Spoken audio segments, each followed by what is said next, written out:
इस मानस मंदिर तीर्थ में विराजमान भगवान श्री आदिनाथ यानी ऋषभ देव के अप्रतिम व्यक्तित्व और अभूतपूर्व कृतित्व की छाप जन जीवन पर बहुत ही गहरी है। आज भी अगणित व्यक्तियों का जीवन उनके विमल विचारों से और प्रभाव से प्रभावित व अनुप्रेरित है। उनके हृदय आकाश में चमकते हुए आकाश देव की तरह भी सुशोभित है। जैन, बौद्ध और वैदिक साहित्य उनकी गौरव गाथा से झलक रहा है। इतिहास और पुरातत्व उनकी यशोगाथा को गा रहा है। उनका विराट व्यक्तित्व कभी भी देश, काल, संप्रदाय, पंथ, प्रांत और जाति के संकीर्ण घेरे में आबद्ध नहीं रहा। जैन साहित्य में वे आद्य तीर्थंकर के रूप में उपास्य रहे हैं, तो वैदिक साहित्य में उनके विविध रूप प्राप्त होते हैं। कहीं पर उन्हें ब्रह्मा मानकर उपासना की गई है, तो कहीं पर विष्णु और कहीं पर महेश्वर का रूप मानकर अर्चना की गई है।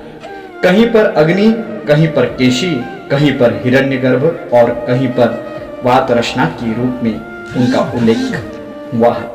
इस्लाम धर्म में उनका आदम बाबा के रूप में स्मरण किया गया है। जापानी जिसे रोकशव कहकर पुकारते हैं। मध्य एशिया में जो बाढ़ आल के नाम से उल्लेखित है, फणिक उनके लिए रशेफ शब्द का प्रयोग करते हैं।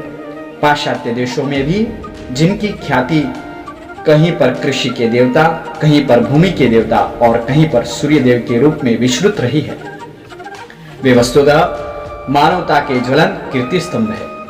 भगवान आदिनाथ ऋषभ देव का समय वर्तमान इतिहास की कालगणना परिधि में नहीं आता।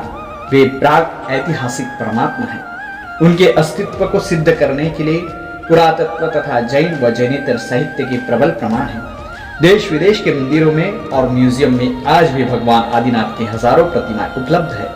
भगवान आदिनाथ का लंचन यानी कि सिंबल नंदी है। उनके अधिष्ठायक गोमुख यक्ष और अधिष्ठायिका चक्रेश्वरी देवी है। उनकी माता मुरु देवी और पिता नाभि राजा है। उनके पुत्र भरत और बाहुबली है। उनकी पुत्रियां ब्राह्मी व सुंदरी है। उनके पौत्र नमी और विनमी है। उनके परिवार की मूर्तियां इधर जिन मंदिर में विराजित है। आप दर्शन करके धन्य बने। जिन मंदिर में नवग्रहों के अधिपति तीर्थंकर देव की प्रतिमाएं भी विराजमान है। प्रभु भक्ति से यहाँ पर सभी प्रकार की ग्रह बाधाएं दूर हो जाती है।